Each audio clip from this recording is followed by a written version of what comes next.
Hello, ಎಲ್ಲರಿಗೂ ನಮಸ್ಕಾರ. ನಾವು ಇವಾಗ ನವಿಲಿಂದು ರಂಗೋಲಿ ಬಿಡಿಸೋಣ. ಇದಕ್ಕೆ ಚುಕ್ಕೆ 7ರಿಂದ 4 ಚುಕ್ಕೆ ಇಟ್ಕೊಂಡಿದ್ದೀನಿ. ಮೊದಲಿಗೆ ನಾವು ಈ ಥರ ಮಾಡ್ಕೊಳ್ಳೋಣ. ಈ ಥರ ಇವಾಗ ಇದಕ್ಕೆ ಕತ್ತು ಮಕ ಎಲ್ಲ ಬಿಡಿಸ್ಕೊಳ್ಳೋಣ. ಈ ಥರ ಇವಾಗ ಇದಕ್ಕೆ ರೆಕ್ಕೆಗಳು ಬಿಡಿಸ್ಕೊಳ್ಳೋಣ. ನೋಡಿ, ಹಿಂಗೆ ಬಂದಿದೆ. ಇವಾಗ ಇದಕ್ಕೆ ಗರಿ ಹಿಂಗೆ ಬಿಡಿಸ್ಕೊಳ್ಳೋಣ. ಇವೆಲ್ಲ ಒಂದೇ ಶೇಪ್ ಬರಬೇಕು ಅಂದರೆ ಈ ಥರ ಪೇಪರ್ ಕಟ್ ಮಾಡಿಟ್ಕೊಂಡಿರೋಣ. ನೋಡಿ, ಈ ಥರ ಇಟ್ಕೊಂಡು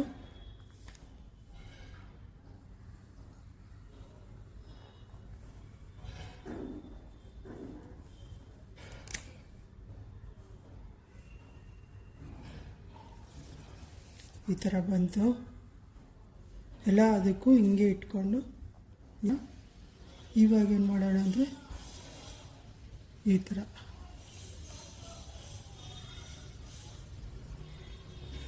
ಥರ ಮಾಡೋಣ.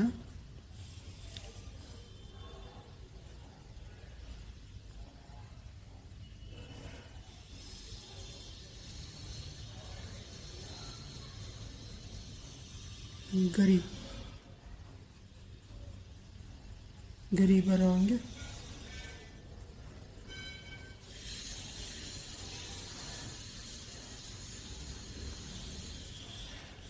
ಈ ಥರ ಎಲ್ಲದಕ್ಕೂ ಮಾಡ್ಕೊಳ್ಳೋಣ. ಇವಾಗ ಇದಕ್ಕೆ ಒಂದು ಕೊಂಬೆ ಮಾಡೋಣ.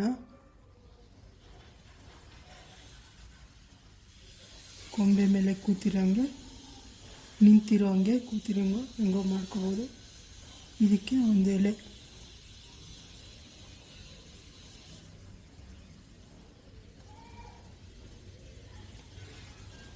ಥರ ಡ್ರಾಯಿಂಗ್ ಮಾಡ್ಕೊಳ್ಳೋಣ. ಎಲ್ಲ ಅದಕ್ಕೂ ನೋಡಿ ಈ ರೀತಿ ಬಂದಿದೆ.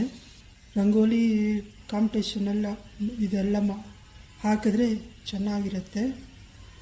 ನನಗೆ ಮಾತ್ರ ಸಬ್ಸ್ಕ್ರೈಬ್ ಮಾಡ್ಕೊಳ್ಳೋದು ಮರಿಬೇಡ್ರಿ ದಯವಿಟ್ಟು.